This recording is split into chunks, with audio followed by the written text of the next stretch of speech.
election with all of that? Thank you very much for this question. If you ask me, well, you're already asking me, what Peter Obi is saying is very, very clear. I'm a businesswoman, so that's why you see he appeals to me, because what he has always said is if you earn a legitimate income, then you belong with his movement and you belong with the Labour Party. I earn a legitimate income.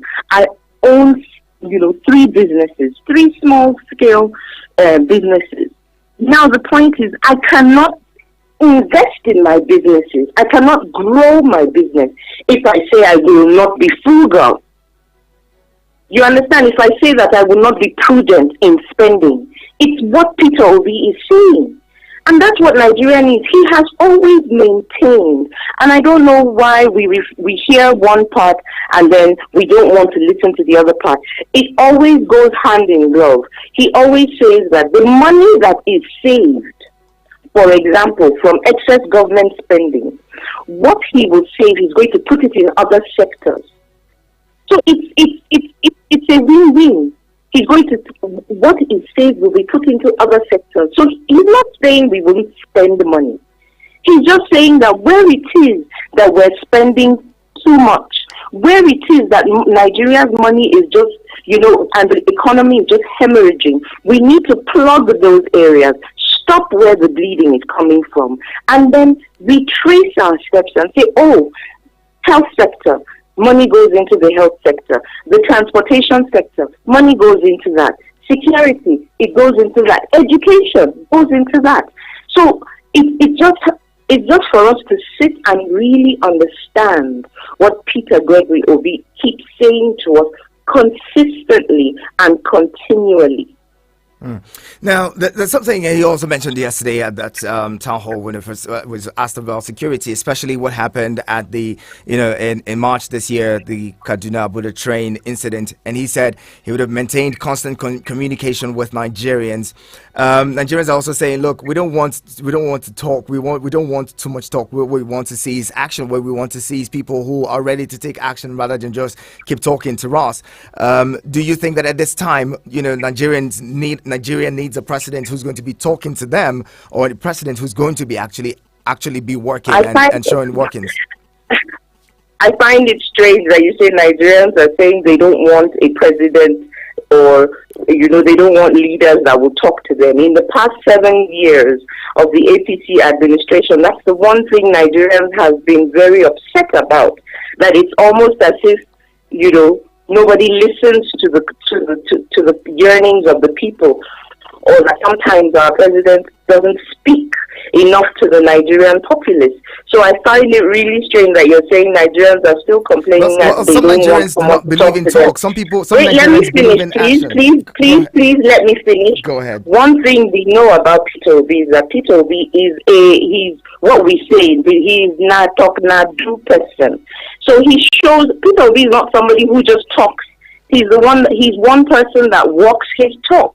For example, he put the campaigns on hold just so that he could go and visit flood victims. He's always a step ahead. So that's the kind of leader that we want. As he has spoken, he is doing. So that's something that we should always commend him for. Interesting. Now, because Nigeria we've come out of a dictatorship. We are in a very young democracy, and so we do need our leaders to be more engaging. It is because it seems as though there has been no engaging between the people and those who lead us, that you see that we are at the crossroads where we are at now.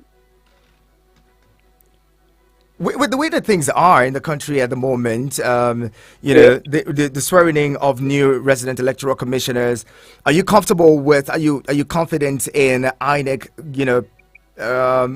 providing or presiding over a delicate election like the 2023 election based on the conversations that's in the polity at the moment. Some people do not trust some of the people who are sworn in as recs. Some said, "Look, these are partisan people. These are people who have been involved in political parties before. How do we trust them to be able to deliver on a credible, free, transparent election come 2023?" Are you also worried about that? Oh, yes, I think it's a legitimate concern for Nigerians to wonder why the recs that have been selected, some of them have been alleged to have partisan interests, and why it wasn't looked into.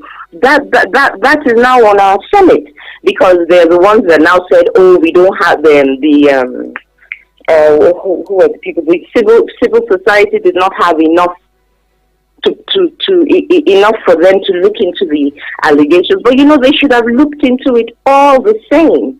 You understand? So yes, there is a genuine worry, there's a genuine concern. But then again, INEC has to show Nigerians that she is indeed, as her name implies, independent. And I do respect Professor Mahmoud Yakubu. I really, really respect him. And I believe, because I listened to him, and I sincerely believe that he wouldn't want his name smeared. The one thing that INEC owes Nigerians at this point in time, and even in the future, is that they owe us free and fair elections. That's all Nigerians are asking for. But at this rate that there are all these concerns, I would now say, you know what? Let us be progressive. I pride myself in one thing with Nigerians, of how progressive we are, how forward-thinking we are. So what we intend to do is just ensure that we be vigilant. The Nigerian electorate, irrespective of whatever party you are with, you have to just know that, okay, this is it. This is our concern. It hasn't been listened to, and time is of the essence at this point. So what Nigerians should do is consider being more vigilant at the polling units. Still sticking with INEC, there's been concerns raised as to why INEC hasn't published the audited accounts of political parties, and they're saying, look, if INEC is shielding political parties at this time, how can we trust them? Do you also share in that sentiment? Like I said, I'd rather for us to be progressive. If we want to start saying, let's focus on the elections at hand right now. I don't know if you're getting what I'm saying. What is more important to Nigerians is we are in election season. It didn't happen 7 years ago. Is it now we want to start harping on that matter? Anyway, let's move on from that and get to talk about the Naira redesign. There's been theories that, well, this whole move at this point, where we're just a few weeks to the general election, getting to seems like we lost connection with Nana again. Let's see that we can reconnect with her. I don't know what the network is doing this morning. It's just really unfortunate that we have this situation. But anyway, you can join the conversation at some point. Call in 090-7353-0044 and 090-9705-4450. That is 090-7353-0044 and 090-8766-8888. Okay, we have joining us again, Nana Kazari, reconnecting with us. Nana, apologies. It's okay. The Naira redesign is something that's generating some controversy as well. Some people believe that it's a move to restrict the spending of some political parties so that they may not be able to campaign as much as they would in the 2023 election. Are you worried about that? That your party that is similarly just got the kind of recognition that it's getting may not be able to finance its campaigns if the Naira, the new Naira notes are reintroduced? For me, what I just think about that is that the present administration had 7 years. They were re-elected into power in 2015. They had another 3 years to have done this. Why now? I don't think there's a problem with saying, oh, you want to redesign the Naira. Our issue is the timing. The timing is what is wrong, and what is going to cost the economy is what we find very wrong. What is going to cost the economy? It What do you mean? What is going to it cost the doesn't bode economy? well. What do you mean? What is going to cost the Hello? economy? I can hear you. Yes, I can hear you Okay, now. so when you say what is going to cost the economy, what do you mean what is going to cost the economy? Because these notes have already been printed; they're just waiting to be introduced. What losses are you talking about when you say it's going to cost the What it has economy? already cost the economy, then let me rephrase that. What it has already cost the economy, we are already in a situation where we know that we're unable to repay our debts. Is this something that should have been in the front burner when there were other issues? For example, we even have the issue of ASU being on strike for 8 months. Was redesigning the Naira a priority? Should it have been a priority of the government? Those are the questions that we're asking, but we clearly are not going to get any answers. So we move on. So moving on, as campaigns have already kicked off. Your party suspended its campaign to for your presidential candidate to visit flood victims. Now, the Minister of Humanitarian Affairs has said that the flooding in Bayelsa State is not something to pay too much attention to, because Bayelsa State is not one of the worst hit states. The Bayelsa State people are saying contrary, and your presidential candidate also visited that area and had called for immediate attention. Now, looking at all of this, some people believe that if we're taking precaution a long time ago, we wouldn't have this situation. Do you think that the Labour Party administration, if it wins the election in 2023, will be able to cater to the growing number of displaced persons? We have people who are displaced on account of insecurity. We have people who are displaced on account of flooding at the moment. What do you think your party administration would do differently if they get into power? If he gets into power, it's glaring, because Peter Obi has always said it. The Nigerian issues are not peculiar to anybody's tribe or anybody's region or anybody's religion, and it is something that has always been at the forefront of Peter Obi's campaign. So even as he is campaigning, you can see that he's reaching out to the people. It's something that he's going to hit the ground running when he becomes president of the Federal Republic of Nigeria. He's going to look into those issues, because we can't be having internally displaced people. Already we know that we need to mitigate against flooding. We need to look at issues of climate change. These are the issues that are on the front burner, and we have to look at it as a Nigerian people. It's not how many times we go abroad to go and hear what they're saying. Nigerians are tired of seeing our leaders going abroad, spending millions of naira, going abroad to go and listen to what they have to say, whereas the issues in Nigeria still abound. So Peter Obi has always said we hit the ground running. So those issues of when the Minister of Humanitarian Affairs says Bayelsa State is not as hard, we see the pictures, we see the images. The state which I come from is also very very hard hit.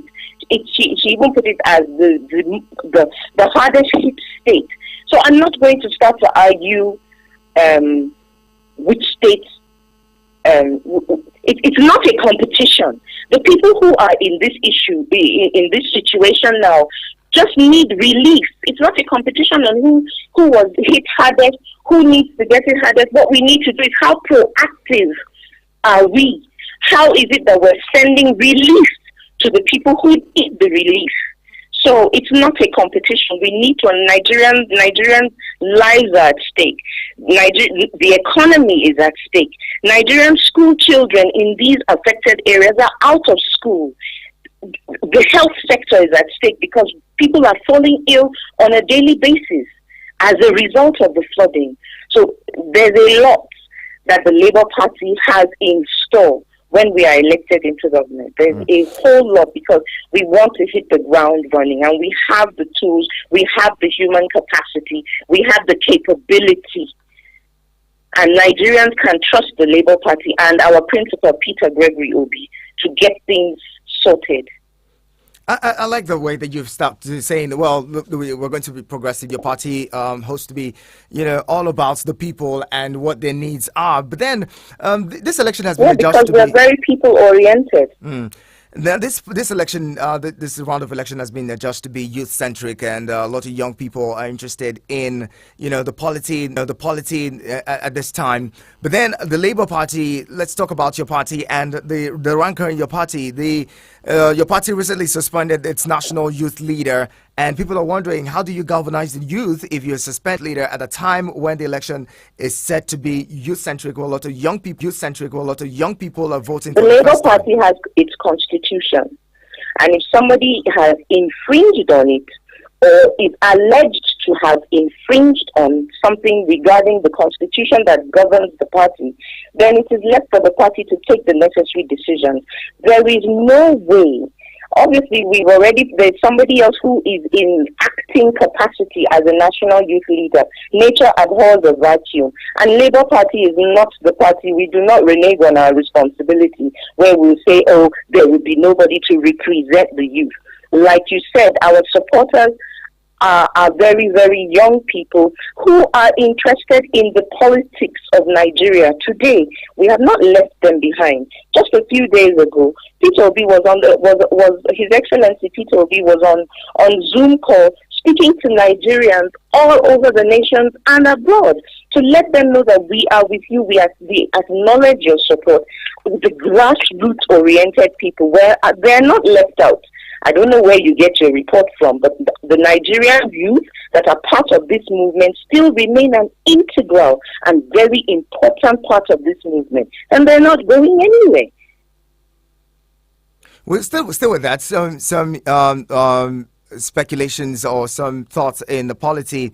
People are wondering why, at this time, the Labour Party, as a political party that is just gaining some level of relevance with young people, has been accused of cyberbullying, and they say your party only has strength on social media and doesn't have so much strength on the streets. We've seen some rallies where a lot of young people came out, but they say some of these young people as well do not have the voters cards. They're just there to be to join the bandwagon and support a party because their friends are. You won't speaking expect about the that party. opposition to say anything different. What we focus on are the issues. You understand? They've said it, with social media, it's just 4 people in a room. And you know what? That story is getting worn out and it's getting thin. That argument doesn't hold any water now because Nigerians, even as we're speaking, INEC is reeling out PVCs, and people are going to collect their PVCs. They're showing that they have their PVCs. So when we get to the polls, time will tell. I don't expect anything else from the opposition. That has always been their argument, and I'm not going to delve into that. So, we'll bring you into the conversation. If you've been listening, join in with your 2 cents. Let's hear from you. What are your thoughts? What are your questions? You have comments to make? The rallies that were carried out were not done by robots. Those are genuine people. And it's unfair for anybody to just assume that because they are young, they don't have any they don't know what they are doing, or that they're not collaborating in the process of ushering in a new Nigeria that we say is very possible. Very well.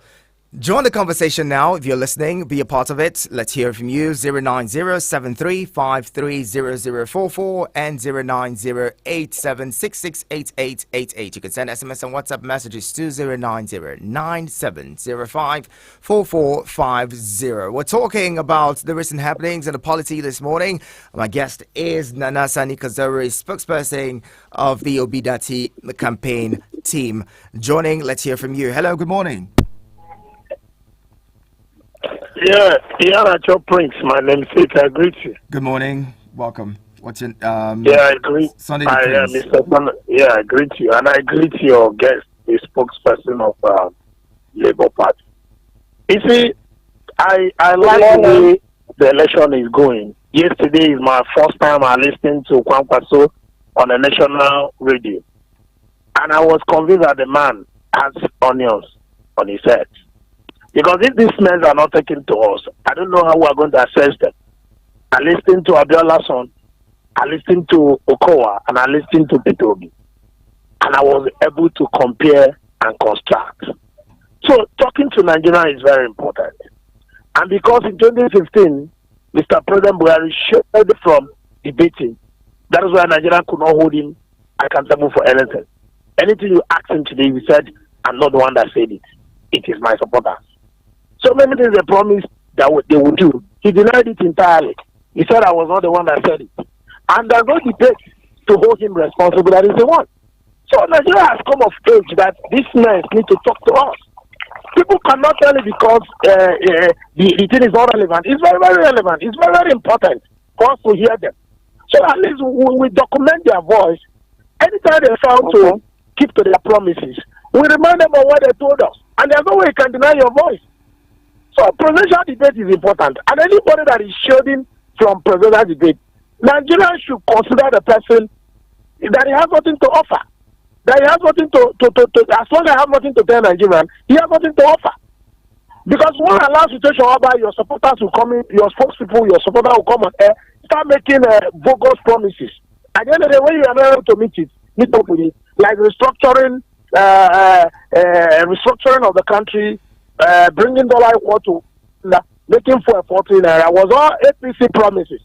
But Mr. President denied it. Even he was asking Nigeria what even was restructuring.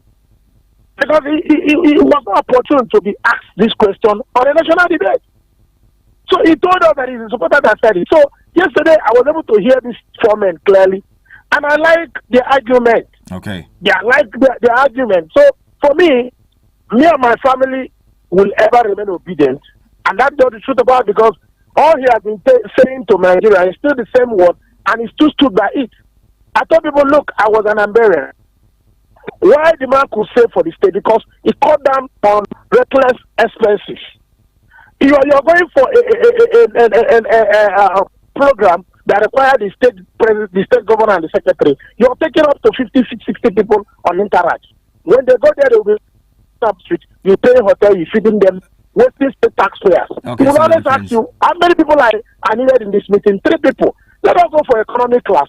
And as that is, we're able to save money, and the money was touched all sectors of the economy in Anambra State, which I believe is given the opportunity to become the president. You replicate the same thing at the federal level. Okay. Thank you. Have a nice celebration. Thank you very much. Appreciate you calling in, Sunday the Prince. We'll take more of your thoughts and responses. But before then, let's get back with my guest, Nana Kazari, who's been talking with us on some of the issues we've seen thrown up in the polity. Nana, let's take you to the polls. Some polls have emerged. Political polls have emerged. The NOI was one that first pre-candidate Peter Obi to be the winner, to emerge or would be winner of the 2023 election. Another poll came out just a few weeks ago. The Economist Intelligence Unit published its research analysis of the 2023 election, and it adjudged the presidential candidates of the APC to be the one to win the election, who would win the election in 2023. Your party countered that. When the NOI polls emerged, your party was very supportive of it and said, yes, it was credible. But then when the EIU, polls came out, you were not so happy and acceptive or receptive of that poll. You don't expect us to be enthusiastic. You can't, I don't know what you're driving at, but you cannot expect that we would be enthusiastic and give a round of applause that you say that we don't have a chance of winning. I don't know what your point is asking this question. Well, the question is, are you worried that some of these polls, if it's credible as it is, may be likely, you might need to work up some of your strategies to be win the election? That's what the polls are for, to indicate. That's the beauty of strategy. That's the beauty of strategizing. So what we do is we go back to the round table. We reach out with our grassroots. We keep in touch. We continue with our communication strategy. We continue with and I'm not going to start sharing what our strategies are, but we're not concerned about whatever polls anyone brings up. They're entitled to their polls. They're entitled to their numbers. We keep moving ahead. We keep putting our presidential candidate. We keep going on with our campaign. If we decide to stop and throw stones at every dog that's barking, then we won't make any progress. And that's not what we are about. The Labour Party is a very, very progressive, Peter Obi himself and his vice presidential candidate, and those of us who support him are very progressive in our thinking. So we're not worried about polls. The polls are good. The polls are a way of measuring the pulse of the people. We don't have any problems with the pulse, with the polls, but we're not going to sit and start, crying over somebody's poll. We have work ahead of us, and that's what we're more focused on. All right, I'll bring in another caller quickly, and then we get back to talking more. Hello, good morning. My friends, good morning. Good morning, Paul. Good to have you. Good morning. Thank you very much. And I'm morning to Nana. She has spoken well this morning. But you see, thank you. I have a little concern here. I wish, I don't know who are your grassroots mobilizers. I don't know how you want to do it. I don't know the strategy for that mobilization. I wish obedience will put more aggressiveness in bringing things to perspective. Because, like the question you asked, my prince, that was the question I wanted to ask Nana. Because when you look at, if you go to the social media, whoever say anything against Peter Obi, you will see insult, bullying, and so on and so forth. But at this time, I think though social media is not controllable, but at least I expected Nigerians to be more perspective, especially people who are the youth who are supporting Peter Obi. We should be more perspective. We should be more issue based, not by attacking and doing. We should not be putting our own candidate as portraying him as a bad one, because the way we say things, people will be seeing him as if he's a bully.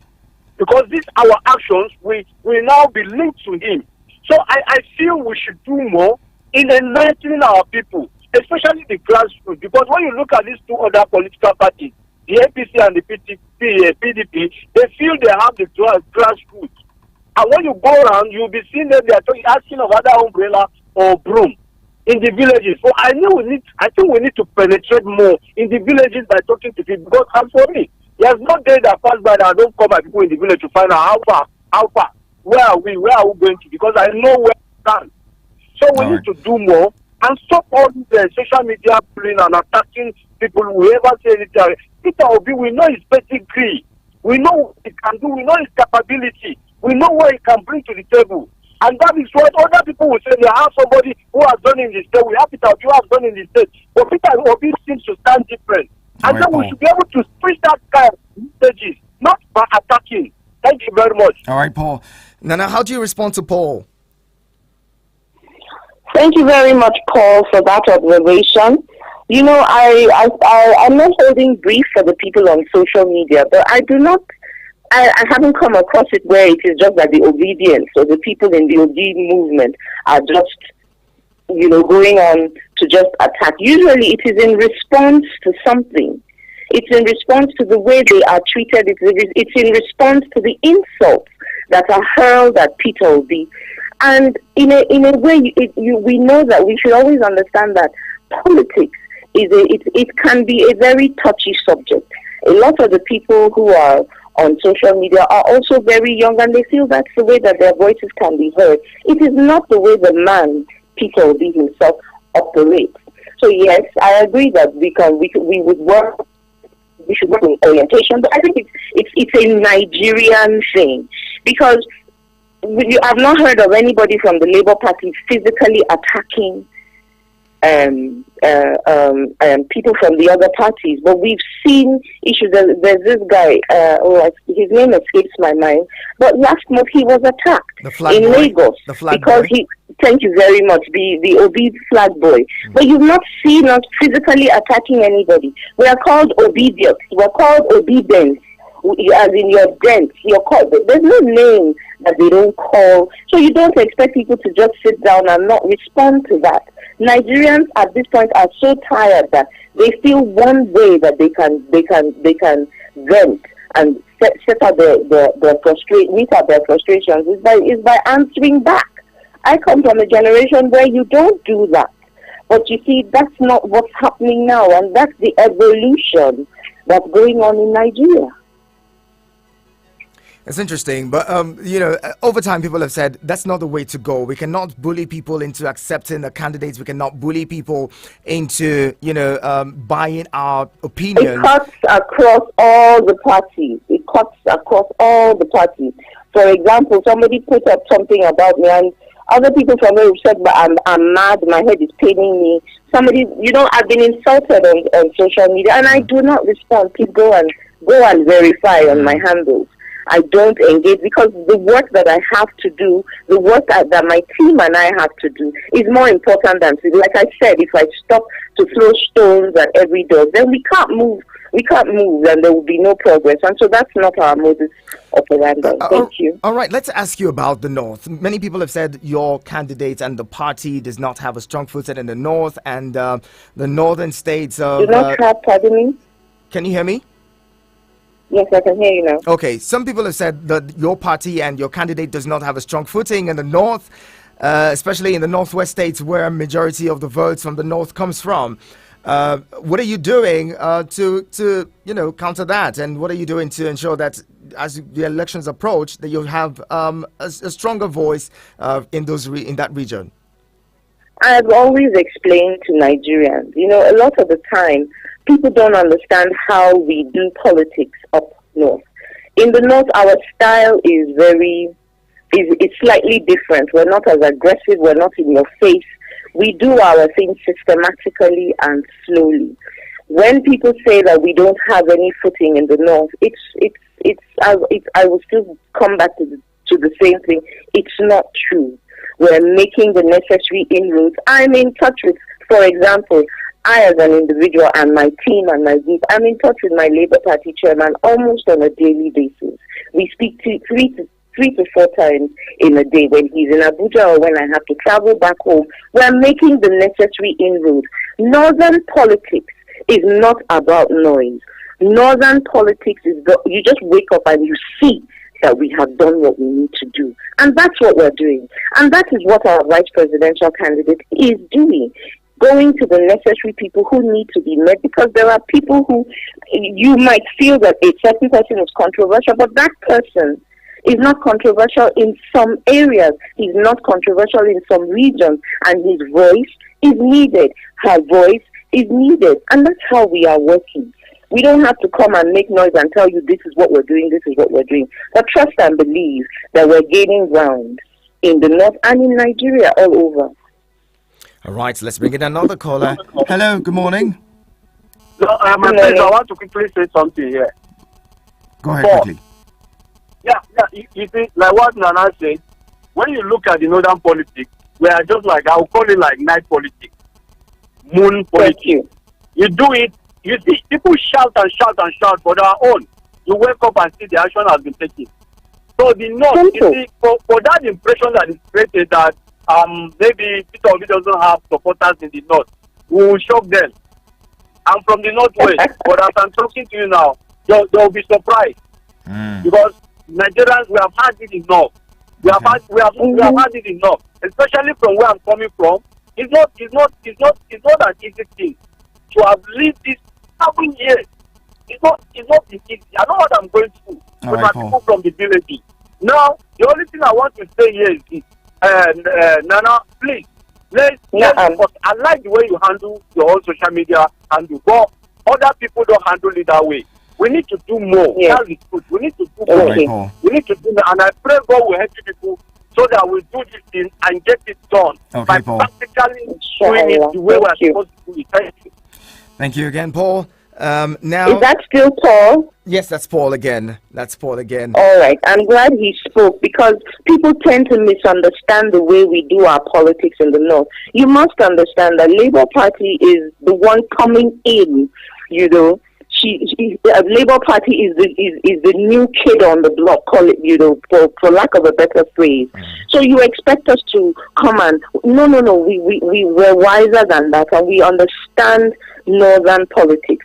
I don't want to use the word clandestine because that's not really what I want to say. But we do our things, we must not take it away from our vice presidential candidate. The man works twice as hard.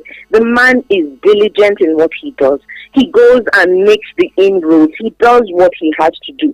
He's such a respectable and a dignified person that, like Paul just said, people will be surprised.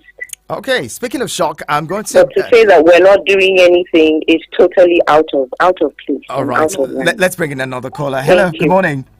Thank you. Yeah, I'm only once again, sir. It's Abdullah Mekano calling from Cuba. Abdullahi Mekano, good to have you. Let's hear you quickly. Thank you very much, sir. So, even though I am indecisive of whom I'm going to support on this 2023 general election, I and my entire family, we are now trying to conceptualize the good candidate who is going to deliver the job. But by these mere speculations, dialoguing on social media doesn't make sense politically, because we have been hearing it for the past 2 decades about Nigerian politics. So we want to see things on the ground, things from the grassroots. We all go and look at the history of those politicians in Nigeria. What have you done in your own state? What have you done historically to Nigeria? So we will examine him and find out the best candidate. We don't want to hear anybody telling us this is the best candidate for Nigeria at the moment. We are going to conceptualize and bring out the reasonable and the good candidate for Nigeria, we ourselves. Because we know the history of all the candidates who are looking for the number one seat in this country. And we have their history, we have known what they have done in the past. Okay. So we are going to give ourselves the answers. Nobody is there to tell us whom are we going to vote. We are all intelligent. We know the history of our politicians who are looking for the presidential seat. So I think it's our own responsibility to find out the good candidate who is going to rule Nigeria for the next coming 2 years in office. Thank you very much. Thank you very much for calling.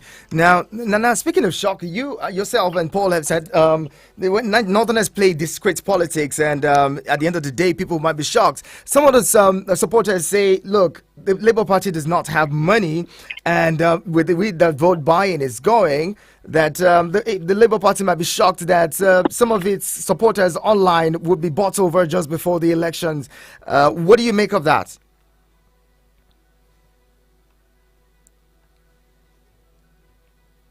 Are you with me, Nana? Seems like we would have to reconnect with Nana. It's quite unfortunate. We're wrapping up shortly, but I'll bring in this caller. Hello, good morning. Hello, good morning. Good morning. You have 1 minute. My name is Olajide. Quickly. Olajide, go ahead. Let's hear you.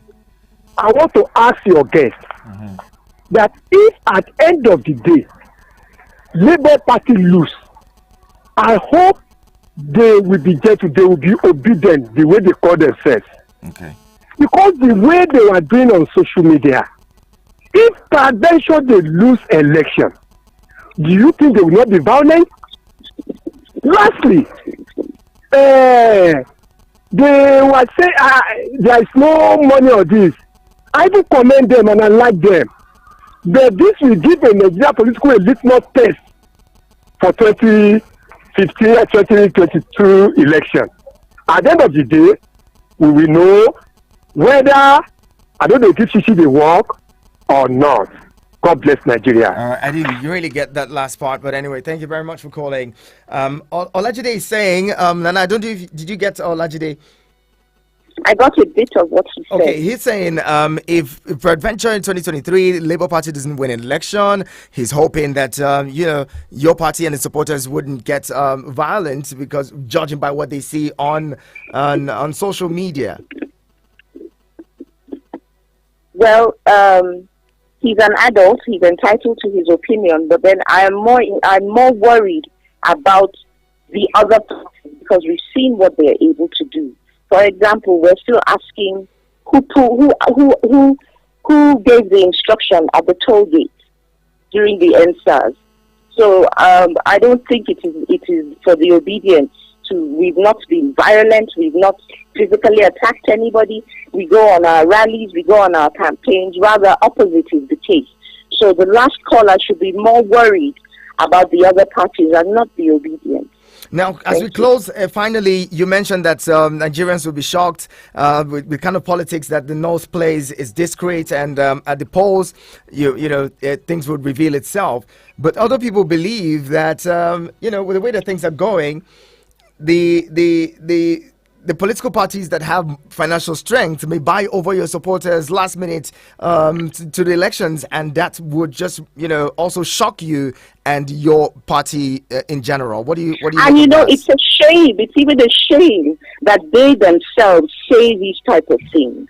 You understand? Then you know that they are not credible people. Then you know that they are not people that Nigerians should trust. So I'm speaking to Nigerians, both those who are part of my political party, those who are not, those who say they are part of the undecided votes, those who really want to be part of the electorate or are already part of the electorate. It is disgraceful to boast that you're going to buy the votes of Nigerians. And Nigerians have reached the point where we don't want to be cut from that cloth. Nigerians have reached the point where they will look at you. It's one of two things. Nigerians will either take your money and still vote their conscience. And I say vote Peter Obi. Or Nigerians will look at you and tell you, take your money and go away. We want to vote who we want to vote. Because we have seen how weaponized poverty doesn't work for our nation. Hunger doesn't know whether you are from the north. Hunger doesn't know where you're from the south. Poverty doesn't know where you are from. It's no respecter of persons. Nigeria can't be such a rich country. Nigeria can't be called the giant of Africa, and then she's the poverty capital of the world, or the second poverty capital of. It's an anomaly. It's just wrong. It is repugnant to everything that the Nigerian spirit stands for. So it is really disgraceful to hear them make that boast that they will buy votes and shock us. They should please just take a back seat and stop treating us as if we're children. Stop treating us as if we don't have a brain. These are the things that we're talking about. How do you come out and say this? It's a great place to end the conversation this morning. Nana Sani Kazaure, spokesperson, Obidati campaign team. Thank you so much for talking with us this morning. Thank you very much. Your thoughts and your submissions on the program. Talking with you. It's an interesting one. Thank you so much. And we'll be talking more, hopefully, in the coming days as we draw closer to the elections. Thank you again. And the conversation, we'll drop it now. Thank you to everyone who's been a part of it. We really appreciate you. We'll talk more tomorrow when we come back with fresh subject of conversation. My name is Ihia Nacho Prince. Coming up next is business news. Right after that, it will be time for 1023 Extra. Keep it with us.